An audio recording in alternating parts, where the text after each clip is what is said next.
Mes amis, on va commencer notre cours. Je suis d'abord très honoré de pouvoir participer à un Zoom avec l'Institut du Rav Manitou. C'est bien ça, c'est le Rav Manitou, hein.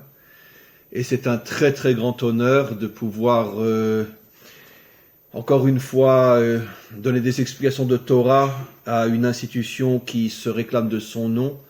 Comme vous le savez tous et toutes, un homme hors du commun, un homme absolument incroyable, qui a ouvert de grandes portes dans notre génération, une approche nouvelle, profonde, authentique de la Torah, et on lui doit énormément, et Be'ezrat Hashem, comme on le dit avec sincérité, qu'au moment de Triat Hametim, qu'on puisse à nouveau voir cette grande figure parmi nous.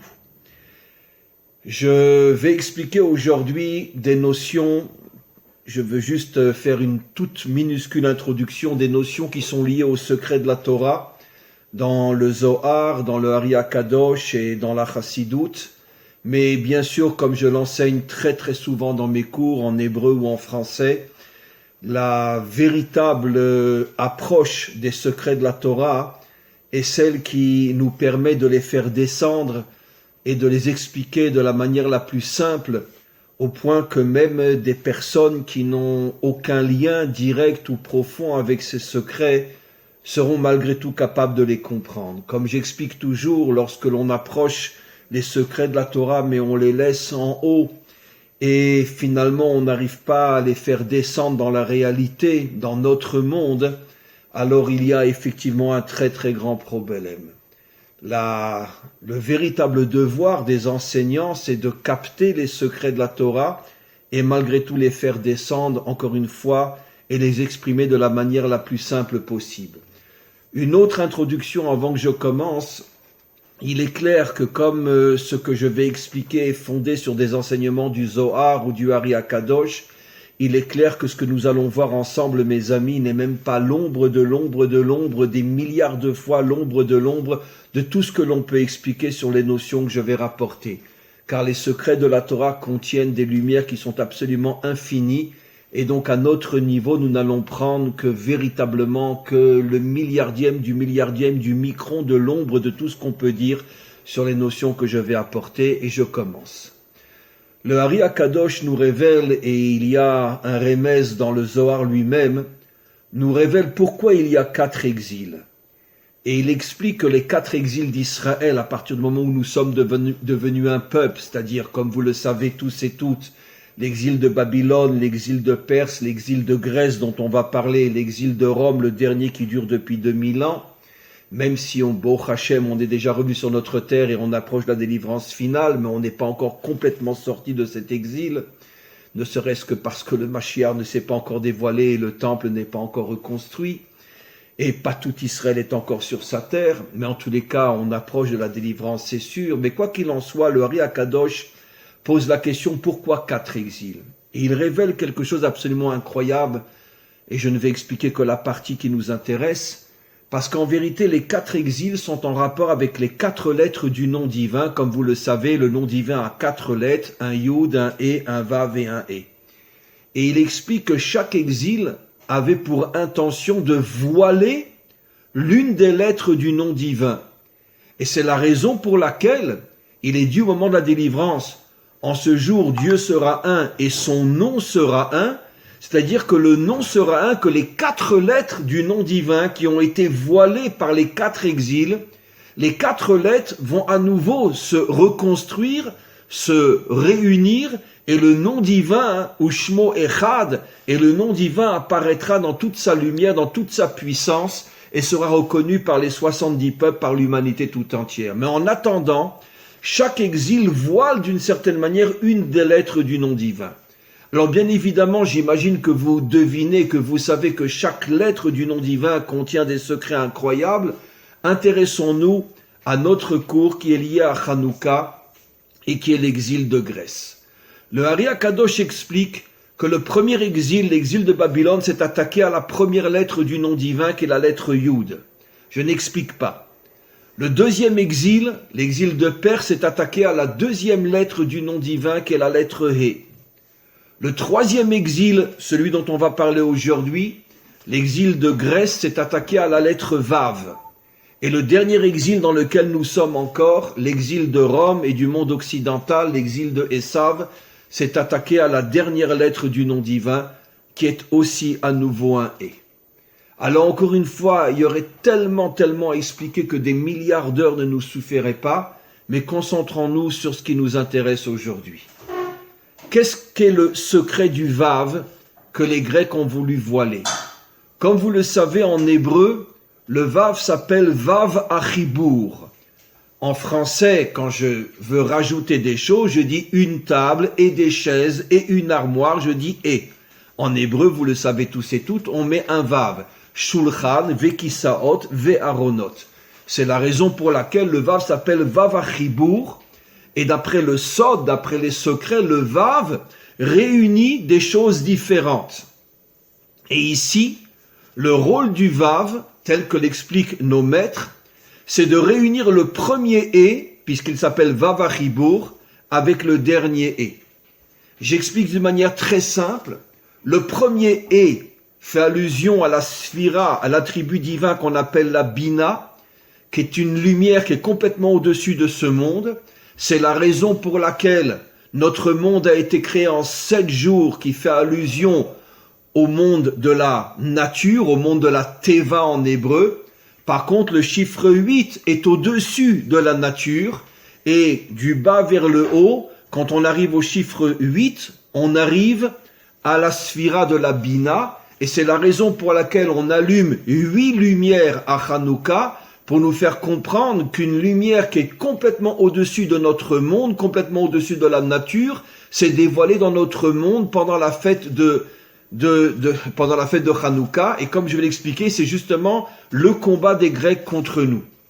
Et donc, pour l'instant, je continue à expliquer. Le Vav se trouve au milieu des 2 E.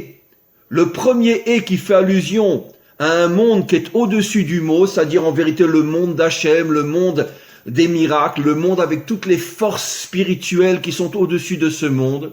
Et le dernier E dans le langage des maîtres de la Torah fait allusion à la Malchut, que je vais moi traduire dans le langage qui est le nôtre aujourd'hui, c'est-à-dire le monde matériel, le monde qui est lié et d'une certaine manière qui est limité à l'intérieur du monde de la nature.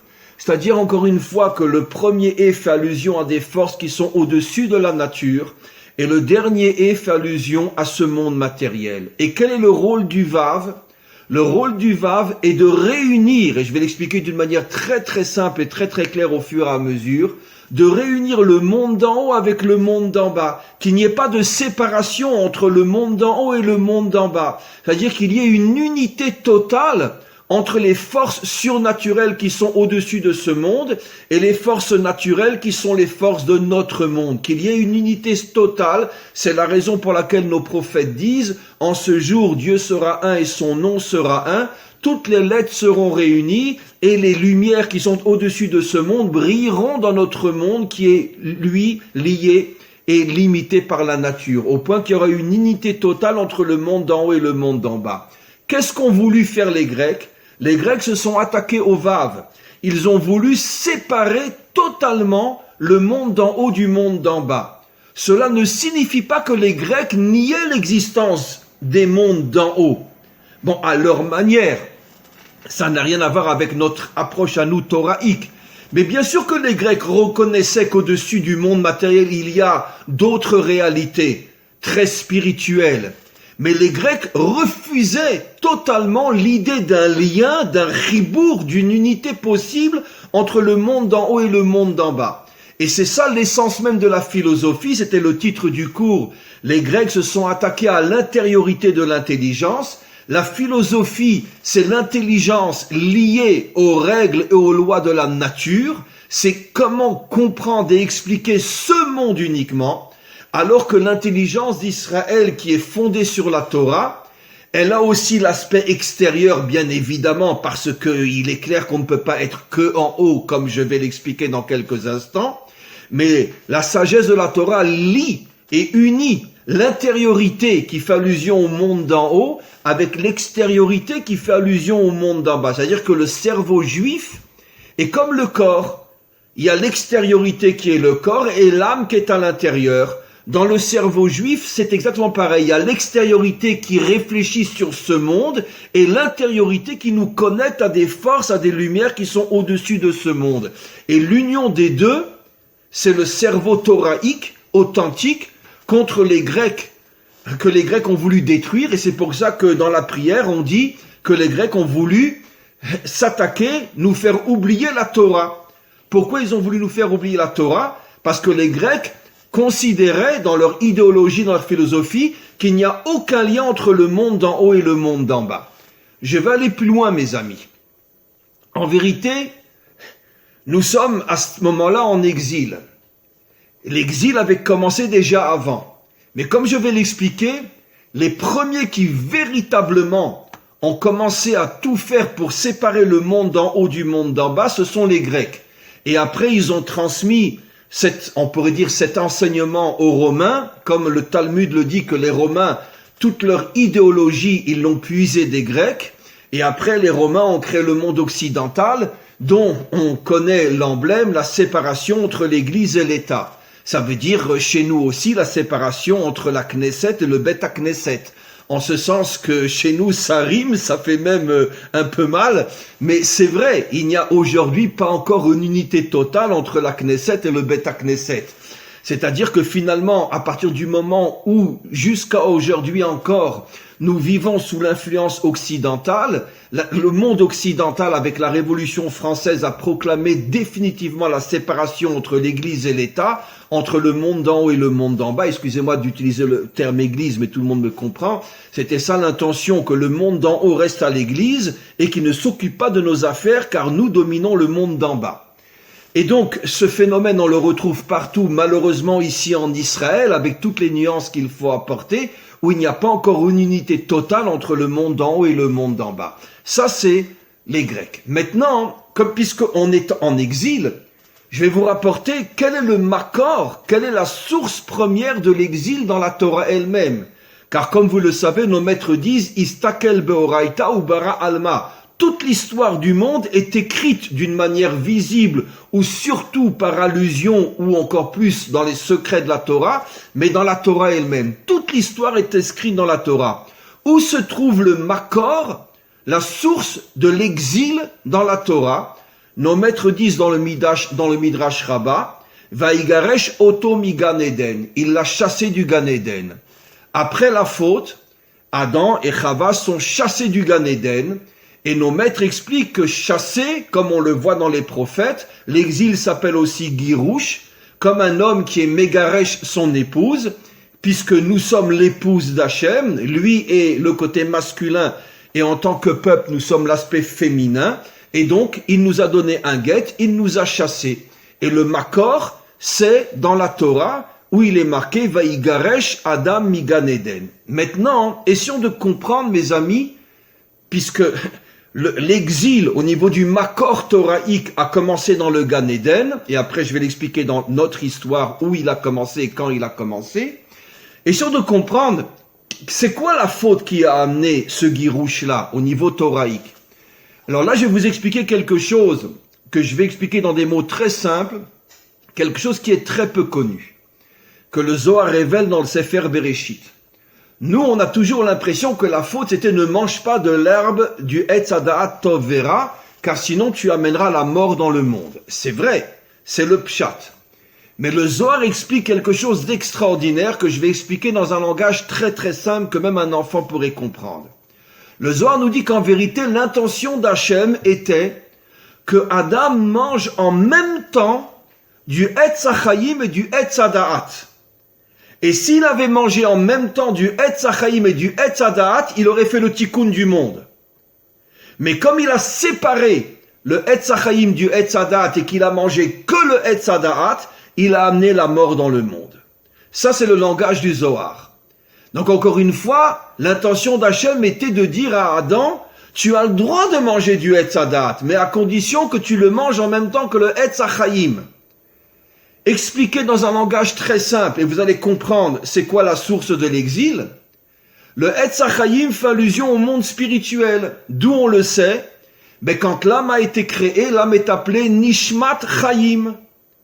Et le Zohar dit le Etz HaChaim fait allusion à l'intériorité spirituelle du monde matériel, comme l'âme qui est dans le corps. Le corps est soumis aux lois de la nature, mais l'âme est complètement au-dessus de la nature. Et la vie est donnée par la dimension spirituelle, la vraie dimension spirituelle. Le Etz HaChaim fait allusion au monde spirituel.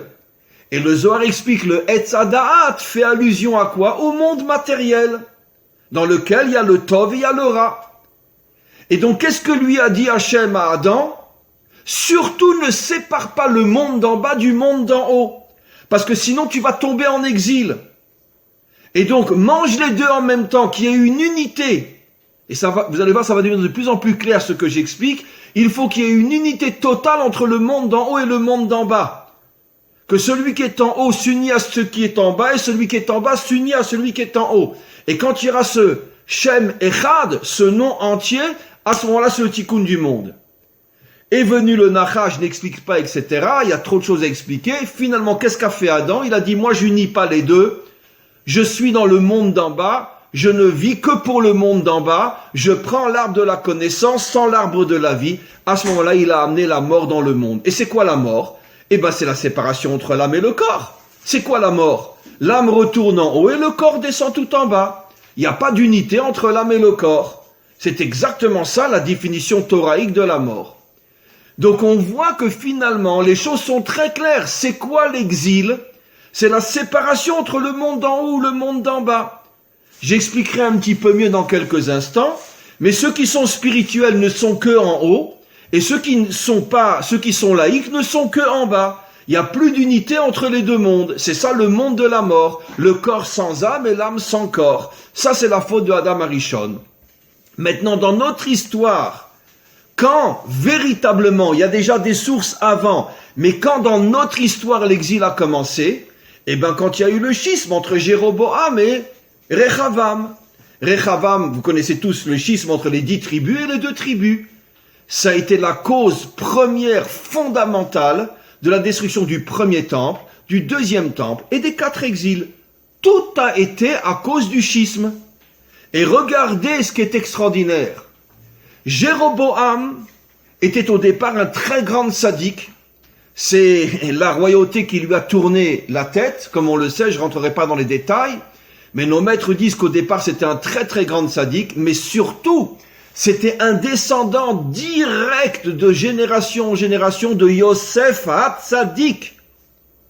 Et Rechavam était un descendant direct de David et de Yehuda. Ça veut dire que Rechavam, le fils de Shlomo, incarnait la royauté, le monde d'en bas, alors que Jéroboam incarnait le tzaddik, le monde d'en haut. Puisque comme on le sait, le tzaddik, lui, il reçoit essentiellement les forces d'en haut, alors que le dirigeant, lui, essentiellement, il vit en dirigeant les forces d'en bas. Et donc cette séparation entre Jéroboam et Rechavam qui a causé la première destruction du temple et 4 exils, mes amis, comme vous le savez, ça fait pas 2000 ans qu'on est en exil, ça fait 3000 ans qu'on est en exil. Parce qu'après la destruction du premier temple, seulement 2 ou 3% sont revenus à l'époque de Ezra. 98% des Juifs ne sont jamais revenus de Babylonie et de Perse. Ce qui veut dire que ça fait 3000 ans qu'on est en exil sur 4000 ans d'histoire. C'est pour ça, comme je vais l'expliquer, qu'on a perdu finalement l'identité juive authentique. Parce qu'on est tellement en exil depuis 3000 ans sur 4000 ans qu'on ne sait plus vraiment ce qu'est la véritable définition de l'identité juive authentique, comme je vais l'expliquer. Mais en tous les cas, donc, je reviens, ce schisme où il y avait Jéroboam d'un côté qui incarne le monde d'en haut, le grand sadique, qui après est tombé, et puis Rechavam qui incarne la royauté en bas, et lui aussi il est tombé. Pourquoi? Quand il n'y a pas d'unité entre le monde d'en haut et le monde d'en bas, tout le monde se casse la figure. Les religieux se cassent la figure et les laïcs se cassent la figure. Tout le monde se casse la figure. C'est pour ça que Jéroboam, sur lequel nos maîtres nous disent c'était un des plus grands tzaddiks de tous les temps, il est devenu roi, il est devenu, comme disent nos maîtres, une véritable crapule. un assassin qui a fait assassiner des milliers de Juifs. Il avait placé des soldats sur toute la frontière entre son royaume et le royaume de Juda, et il avait donné l'ordre que tout celui qui veut, des 10 tribus qui veut traverser pendant les 3 fêtes la frontière pour aller au temple, qu'il soit massacré. Et les soldats de Jéroboam, ça fait très mal à dire, ont massacré des milliers d'hommes, d'enfants, de femmes, de nourrissons, etc. Pourquoi? Parce qu'ils voulaient se rendre au temple. Ils n'avaient pas compris que c'était interdit de se rendre au temple. Et finalement, après, pour pouvoir empêcher les 10 tribus d'aller au temple, il a fait rentrer des veaux d'or en Israël, et finalement, il a obligé tout le monde à devenir des idolâtres, au point que celui qui ne voulait pas se prosterner devant les veaux d'or était massacré lui aussi. Donc comment un homme sur lequel nos maîtres nous disent c'était un des plus grands tzaddiks de tous les temps, un descendant direct de Yosef HaTzadik, comment il a pu devenir un tel assassin, un tel idolâtre? Pourquoi? Parce que quand il y a une séparation entre le monde d'en haut et le monde d'en bas, tout le monde s'écroule, tout le monde se casse la figure. Le tzaddik tombe et le manhig, celui qui dirige le monde d'en bas, tombe aussi. Tout le monde tombe. Il n'y a que l'unité entre les deux qui peut assurer véritablement le maintien de chacun. Et comme je vais l'expliquer dans quelques instants, tout va devenir extrêmement clair. Et donc on comprend encore une fois pourquoi les Grecs se sont attaqués au Vav, parce que les Grecs, encore une fois, voulaient séparer le monde d'en bas du monde d'en haut. Finalement, ils voulaient amener la mort dans ce monde. Ils ont voulu répéter, recommencer la faute de Adam Arishon, comme je l'ai expliqué très clairement. Et maintenant, vous comprendrez, mes amis, pourquoi l'un des décrets essentiels des Grecs a été l'interdiction de la Brit Mila. Et contre la Brit Mila, ils étaient d'une férocité incroyable. Terrible. Quand quelqu'un, excusez-moi l'expression, mais quand quelqu'un était pris à faire une Brit Mila, les Grecs arrivaient, si quelqu'un avait dénoncé, et ils coupaient le Brit à tous les hommes sur place, dans des conditions de torture inimaginables. Tous se retrouvaient sans rien. Donc il y avait une atrocité incroyable à l'égard de la Brit Mila. Terrible. Pourquoi ils se sont attaqués à la Brit Mila? Mais parce que, mes amis, la Brit Mila, c'est le symbole de tout ce qu'on explique. Comme beaucoup de commentaires se posent la question, mais pourquoi Hachem a choisi la partie du corps la plus, entre parenthèses, basse et la plus matérielle pour faire son alliance avec nous? Il aurait pu choisir les yeux avec lesquels on étudie la Torah, la bouche avec laquelle on enseigne la Torah, et les oreilles avec lesquelles on entend les paroles de notre maître. Pourquoi l'endroit qui, malheureusement, au niveau de la majorité des hommes et des femmes, représente l'endroit qui est très très éloigné de la sainteté? Pourquoi là-bas? Mais parce que le message est d'une puissance incroyable.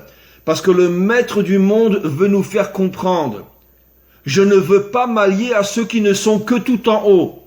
Je ne veux pas m'allier à ceux qui ne sont que tout en bas. Je veux l'union entre le monde d'en bas et le monde d'en haut. Mon alliance, c'est-à-dire ce que je représente, moi Hachem, le monde d'en haut, je veux que mon alliance soit gravée dans la partie du corps qui est la plus matérialiste, pour justement que vous compreniez que, à la différence de toutes les religions qui ne cherchent que Dieu dans le ciel, ou toutes les philosophies laïques qui ne cherchent que Dieu, qui ne cherchent la puissance que dans la matière, moi je veux unir le monde d'en haut au monde d'en bas. Maintenant vous allez comprendre, mes amis, quelque chose que je pense vous avez déjà entendu, mais on ne se lassera jamais de le répéter tellement c'est fort. Comment se fait-il que ce sont les Hashmonaïm, le Kohen Gadol et les Kohanim qui ont pris la tête de l'armée d'Israël? Pourquoi? D'autant plus qu'on sait que dans notre tradition, les Kohanim ne font pas de Giyus, comment on dit Giyus, ne s'enrôlent pas dans l'armée. Les Kohanim sont dispensés de faire l'armée, même à l'époque du roi David. Dans toute l'histoire d'Israël, les Kohanim ne s'engagent pas dans l'armée d'Israël, même à l'époque du roi David. Ils sont complètement dispensés. Ne parlons pas d'un Kohen Gadol. Et là on voit Matityahu, le Kohen Gadol, qui prend tous ses fils et toute sa famille et qui monte une armée pour se battre contre les Grecs. Eh bien, la réponse, elle est fabuleuse, mes amis. Parce que Matityahu a compris que cette guerre des Grecs contre Israël, c'est pas seulement une guerre matérielle et physique, c'est une guerre idéologique. Ils veulent séparer le monde d'en haut du monde d'en bas. Et les Kohanim se sont dit, nous on représente le monde d'en haut.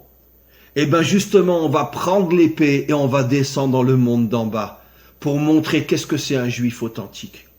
Un juif authentique, c'est pas celui qui reste toute la journée dans la synagogue en train de prier ou dans son centre d'études en train d'étudier. Un juif authentique est celui qui sait que quand il y a des moments où il faut descendre dans ce monde et se battre dans ce monde, il est le premier à se battre dans ce monde. Vous savez ce que disent nos maîtres dans le Talmud? Que dans l'armée du roi David, qui était l'une des plus puissantes du monde, de toute l'histoire de notre peuple, on n'a jamais eu une armée comme à l'époque du roi David, ne rentraient que des gens qui étaient à ce point élevés sur le plan spirituel que si on prenait même un général, on le prenait à parler pendant la tfila, on le mettait dehors. Alors c'était un Gibor Israël, mais si on le prenait à parler dans la tfila, il quittait l'armée de David. Ça veut dire que David ne prenait dans son armée, alors qu'on sait que l'armée du roi David était d'une puissance physique, matérielle, inimaginable, il ne prenait que des gens qui avaient un niveau spirituel tellement élevé, que même un mot pendant la tefila, il ne disait pas. Comment c'est possible? Parce que David est le premier à avoir compris qu'un juif authentique, il doit être tout en haut et tout en bas. Et pourquoi David est le modèle d'Israël? Pourquoi c'est le seul sur lequel on dit Chai Vekayam? Parce que David Améler est un guerrier inimaginable, un politicien, un homme qui s'occupe de diriger un pays, donc la politique, l'économie, la société, l'armée.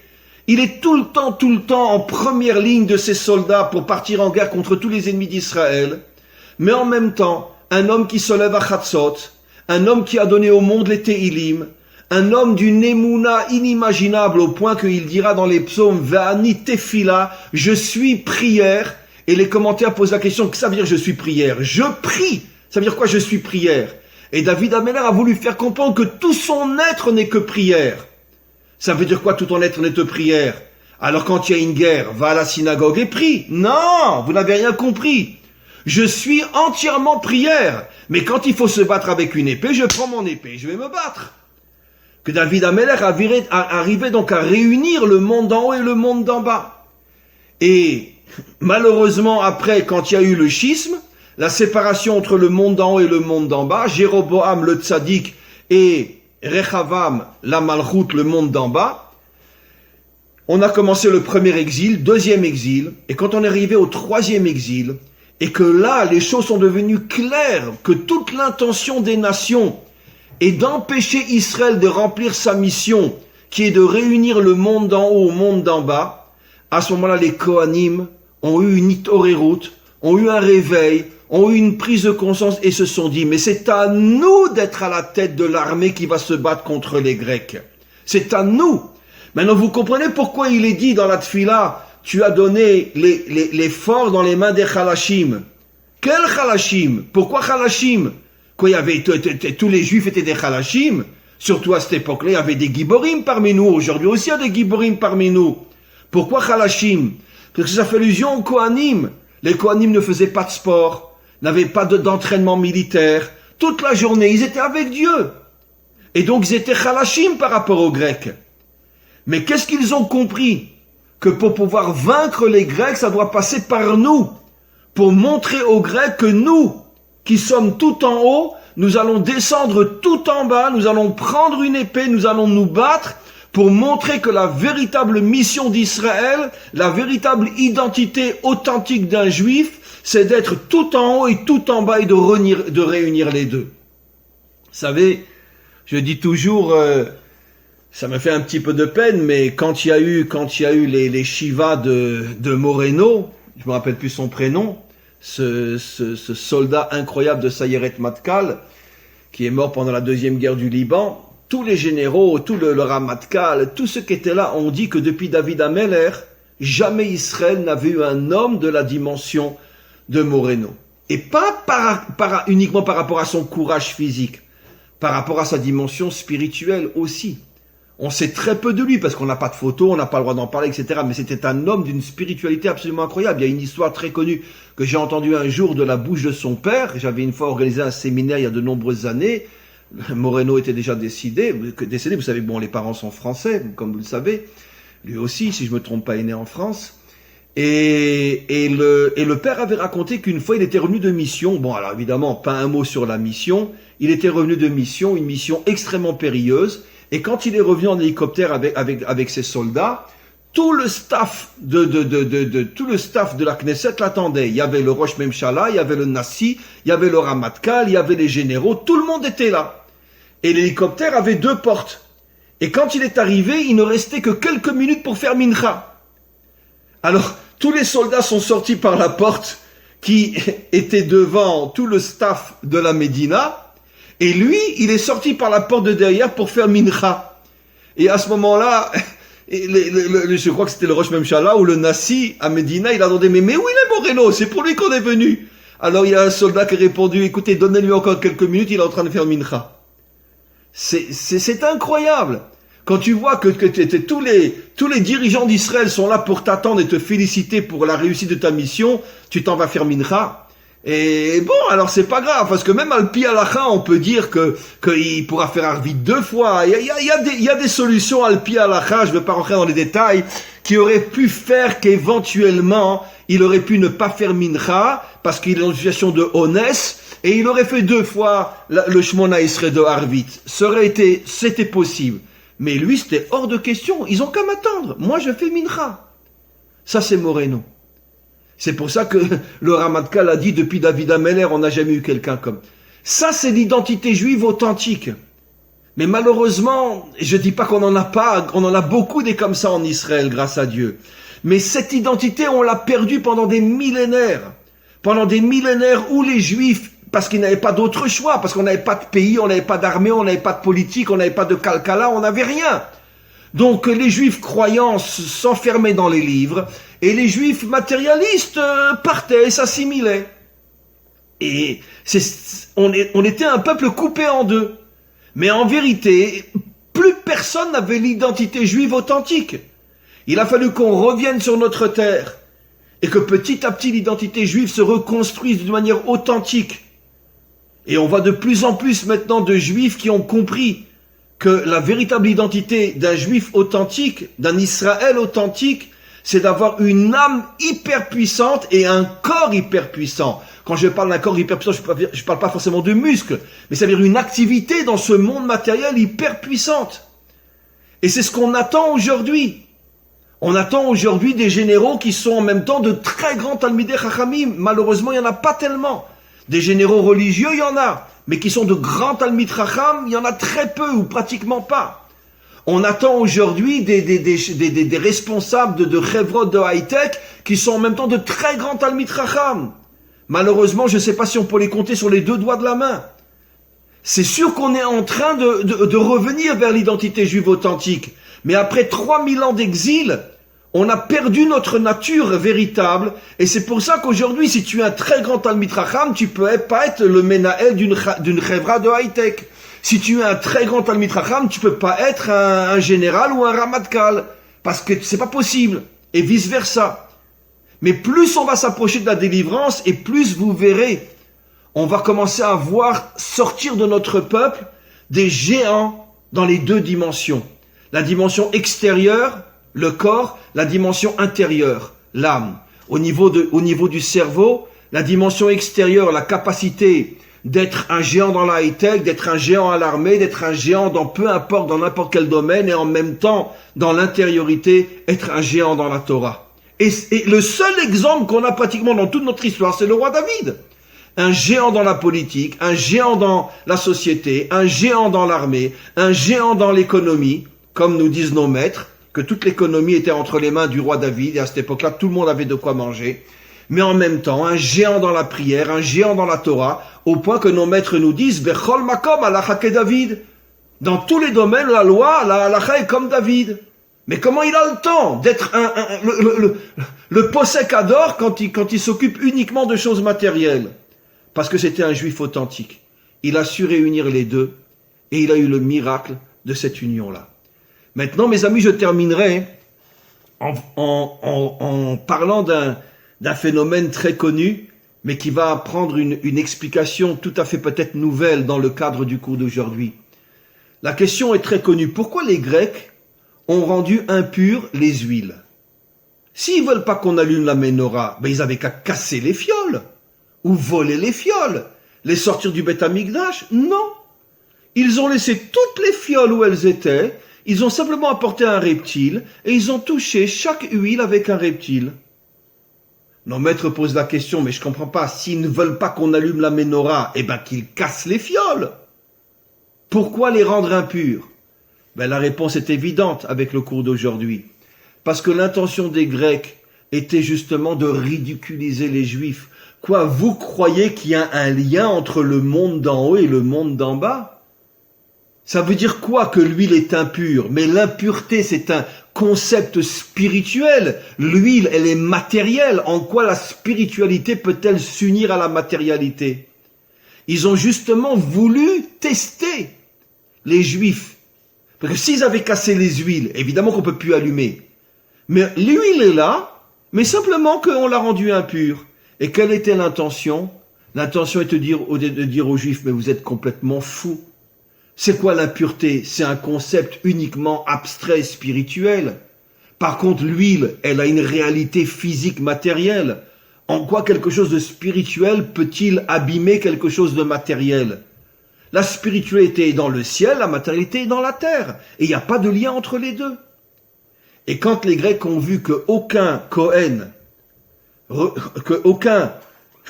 tous refusaient d'allumer les fioles, à ce moment-là, ils ont compris que finalement, que c'est très dur de faire sortir les Juifs de leur compréhension de l'unité entre le monde d'en haut et le monde d'en bas. Et maintenant, vous comprenez maintenant pourquoi, après la guerre finie qui a duré des années, qui a coûté la vie à des milliers et des milliers de Juifs, parce que il faut pas non plus comprendre cette guerre comme on le lit dans la Tfila.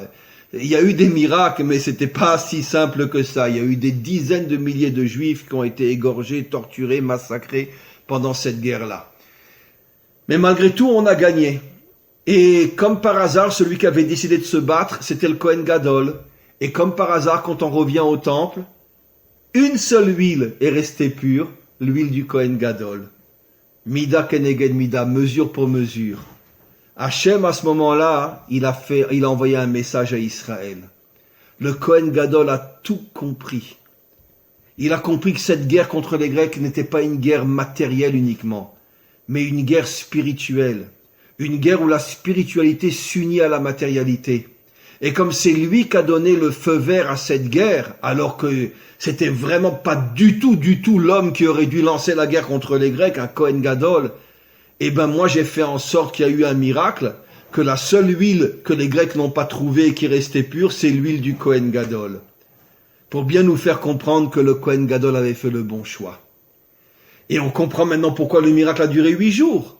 Parce que grâce à cette guerre, on est arrivé à nouveau à unir le monde d'en haut, représenté par le chiffre 8, au monde d'en bas, représenté par le chiffre 7. Le monde matériel a été créé en 7 jours, alors que le chiffre 8 représente la dimension qui est au-dessus de ce monde. Et vous comprenez maintenant pourquoi on fait la Brit Mila le 8e jour. Pour pouvoir unir la dimension spirituelle qui est Hachem avec la dimension la plus matérielle du corps, qui est l'endroit de la circoncision. Et c'est pour ça que c'est le 8e jour, pour dire que si on arrive à unir la matérialité et la spiritualité, à ce moment-là, on a véritablement l'alliance avec Hachem. Mes amis, pour conclure avant vos questions, on doit comprendre la chose suivante. C'est que nous sommes revenus sur notre terre, c'est, je vais dire une bêtise, mais c'est évident, le plus grand cadeau qu'Hachem nous a fait après 3000 ans d'exil. On ne peut même pas, comme disent nos prophètes, si on devait dire merci à Hachem, nos lèvres s'useraient de dire merci. Chez Yivlou siftotechem milomardai. On ne peut pas, c'est impossible. Alors, Hachem sait qu'on ne peut pas le remercier tellement il nous faudrait des 3000 ans d'exil. Et surtout, on revient sur notre terre après Auschwitz et Treblinka. Et on revient sur notre terre. Mais on doit savoir, mes amis, que le retour sur notre terre, c'est pas seulement la reconstruction physique, matérielle d'Israël, ce que le Rav Kook appelait, et Manitou aussi appelait, la dimension Mashiach ben Yosef. Bien que c'est compliqué, parce que Yosef représente le tzaddik, donc pourquoi il représente dans la retour d'Israël, il représente la construction matérielle. Il y a des explications à ça, mais je ne peux pas tout expliquer aujourd'hui. Mais en tout cas, on sait que selon notre tradition, Mashiach ben Yosef, c'est la reconstruction du corps d'Israël. Et après Mashiach ben David, la reconstruction de l'âme d'Israël. Donc, d'une certaine manière, depuis notre retour, qui a commencé avant bien sûr la création de l'État d'Israël, qui a commencé à la fin du 19e siècle, le vrai retour a commencé, comme on le sait, en 1882, avec Zichron Yaakov, Petar Tikva et toutes ces villes-là. Mais quoi qu'il en soit, pendant plus d'un siècle, on s'est surtout préoccupé de la reconstruction du corps d'Israël. Exactement selon le schéma de la création de l'homme. Hachem a d'abord créé le corps, et après, Vayipar be'apav nishmat chayim. Après que le corps soit fini, il fait rentrer dedans une âme de vie. Donc c'est le même processus. On reconstruit d'abord le corps de la nation, et on se rapproche de plus en plus vers la reconstruction de l'âme de la nation. Mais il faut bien comprendre ce qu'est l'âme de la nation. Vayipar be'apav nishmat chayim. L'âme, elle est dans le corps, pas au-dessus du corps, pas à l'extérieur du corps. Le juif authentique est celui qui est spirituel, mais dans le corps. Comme j'ai donné encore une fois ces exemples. Je suis un Talmid Chacham immense, mais je suis général Hatza'al. Je suis un Talmid Chacham immense, mais j'ai une chevra de high-tech ou d'autres choses avec 200 ou 300 employés. Mais comment c'est possible? Si tu es un Talmid Chacham, qu'est-ce que tu fiches dans la high-tech? Mais parce que je suis un juif authentique. Parce que j'ai su réunir l'âme et le corps.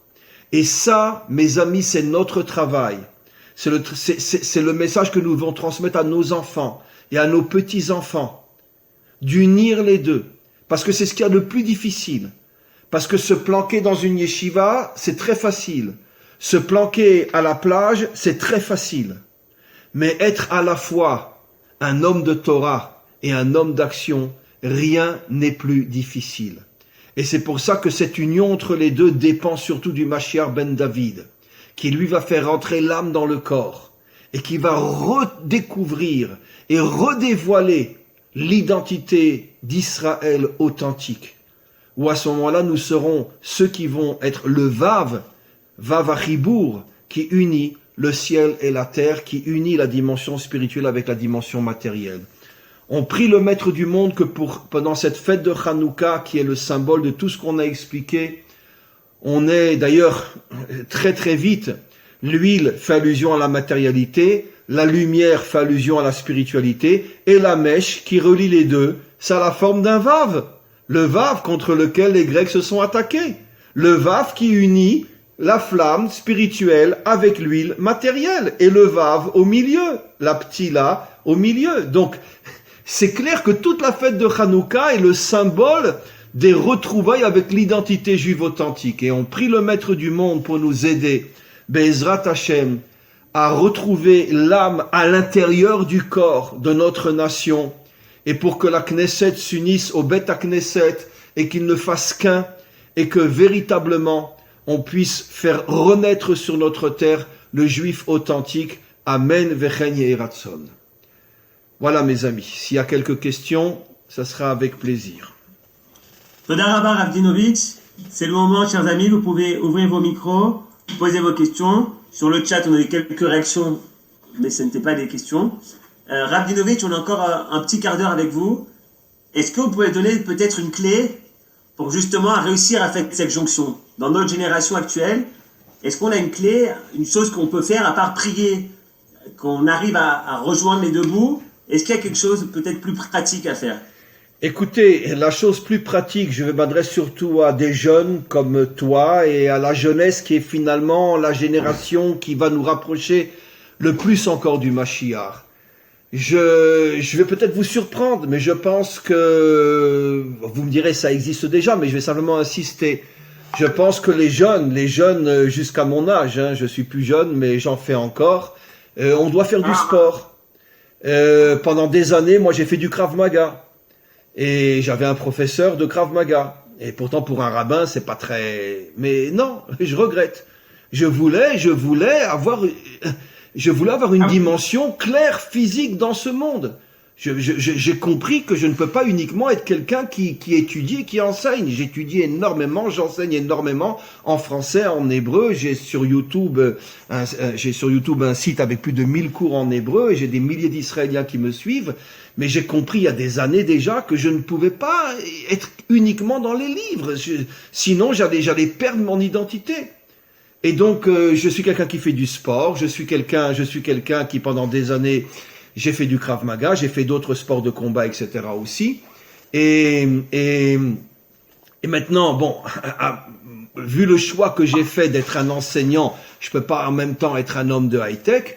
Mais d'un autre côté, je veux dire, le chemin que toute la jeunesse israélienne doit suivre, c'est de trouver des enseignants qui les construisent avec une force hors du commun sur le plan spirituel, mais qui en même temps les aident à s'investir dans ce monde, à avoir un métier, à avoir un travail, à faire du sport, à faire des sports de combat, à être un combattant à l'armée, à être un kravi à l'armée, c'est possible.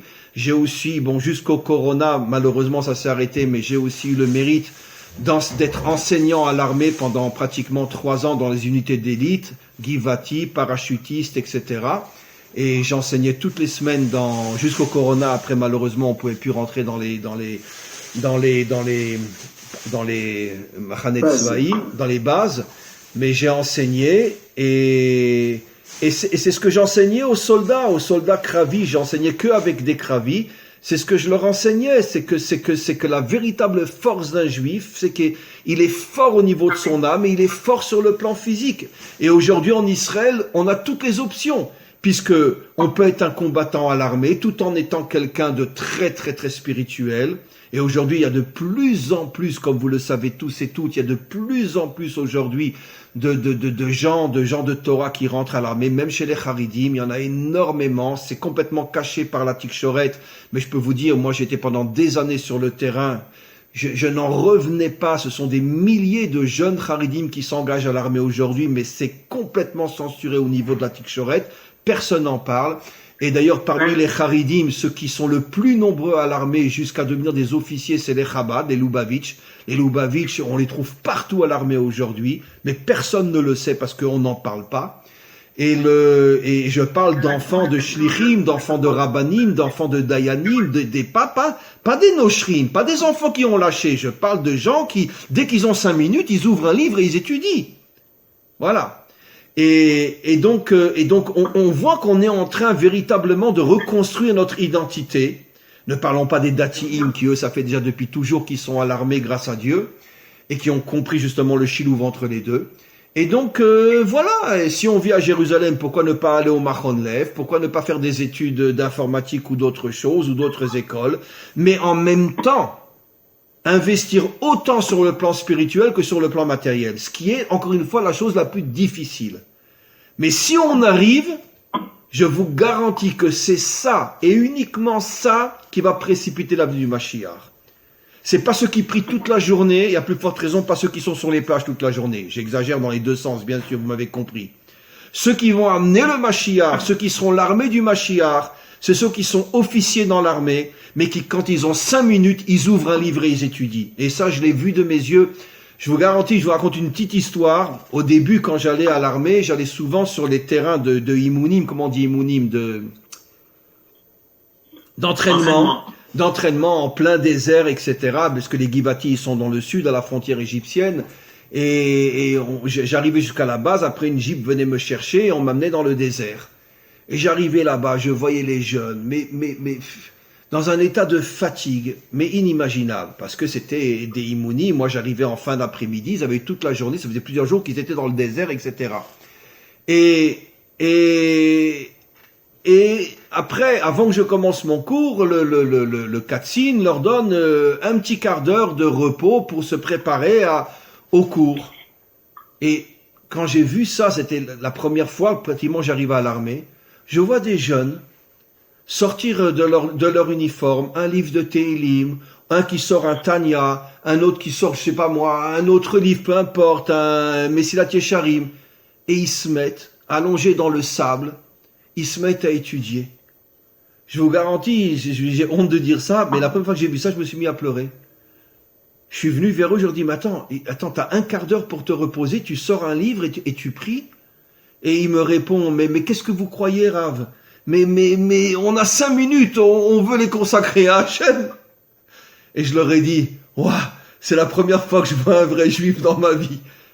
Parce que, maman, c'est la première fois que je vois un vrai juif dans ma vie. Parce que ça c'est l'identité juive authentique. T'as 5 minutes pour te reposer, tu sors un Tehillim ou un Tanya et tu es en train de lire le Tanya. Non mais attends, après des heures et des heures d'Imounim en plein désert.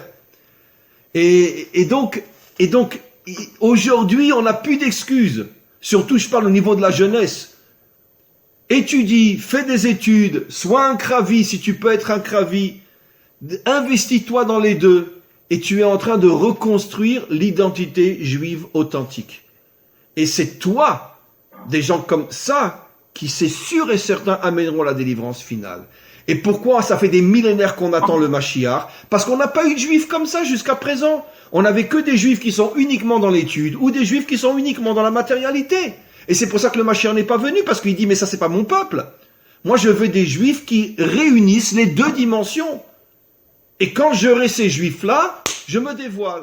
Et grâce à Dieu, il y en a de plus en plus dans notre pays aujourd'hui. Voilà. Darabarav, je vois 2 personnes qui ont ouvert leur micro, qui ont peut-être une question. Yosef, peut-être, est-ce que tu as une question? Et il y a Jonathan Nechemias aussi. Non, je te remercie. Non, je profite, tu me donnes la parole pour remercier le Rav et te remercier pour cette soirée. Non, tout d'arabah. Ok, Jonathan, tu as une question? Non. Zéou, chers amis, je pense que c'est ça, prendre exemple sur David Ameller, sur Emmanuel Moreno, et continuer pour amener la venue de Mashiach. Oui? Quelqu'un a une question? Rav, merci beaucoup pour ce cours magnifique. Voilà, vraiment, c'est un cours vraiment, tout est dit en fait. J'ai quand même néanmoins une question. Oui. Qu'est-ce que vous pensez c'est un monde que je côtoie, que je connais un petit peu. Que pensez-vous des Haredim qui, eux, investissent les yeshivot et prient, et ne faut pas que prier, étudie. Voilà, j'ai des sons de cloche différents. J'ai des Haredim qui me disent que ce sont aussi des personnes qui maintiennent un niveau de Torah. C'est un peu difficile pour moi d'avoir une opinion après avoir écouté votre cours, et même moi j'étudie Tania. Voilà, je vous laisse parler. Écoutez, c'est un sujet qui est délicat. Tout à fait mina shamayim, j'ai commencé à donner la réponse avant votre question. Je peux vous affirmer que la jeunesse haridi, et encore une fois, je suis déchiré de voir et que personne n'en parle en Israël. Il n'y a que nous qui sommes sur le terrain qui le voyons. La jeunesse haridite est en train de changer d'une manière qu'on ne peut même pas imaginer. Ça veut dire qu'aujourd'hui, de plus en plus et de plus en plus de jeunes haridim s'engagent à l'armée et dans les unités combattantes. Vous n'imaginez pas le nombre de haridim, de jeunes haridim qu'il y a dans le Givati, dans les parachutistes et dans l'autre grande partie de l'armée qui s'appelle Nahal Yehuda, je me rappelle plus exactement. Et donc, de plus en plus.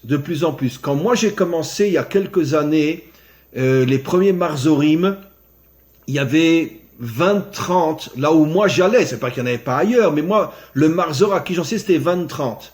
En 3 ans, on est passé à 150-200. Ça veut dire dans un petit Marzor, ça veut dire dans le Bassis où moi j'allais. Moi j'allais entre autres, ça s'appelle Har Keren, juste à côté de la frontière égyptienne.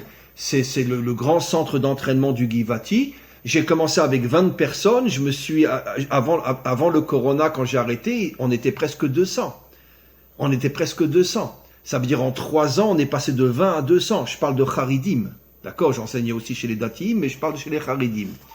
Et donc, il y a un changement énorme au niveau de la jeunesse Haridi. Énorme. Maintenant, je vous signale aussi qu'au niveau du travail, même à Bnei Brak, et ça encore c'est complètement censuré, mais allez vous-même, si vous connaissez quelqu'un à Bnei Brak qui vous le montrera, vous n'imaginez pas le nombre de centres d'études d'informatique ou autre chose. Il y a même à Bnei Brak, ça veut dire que même l'ancienne génération ne se bat pas pour fermer ces centres-là. Et alors ne parlons pas ailleurs, à Jérusalem, etc. Il y en a plein.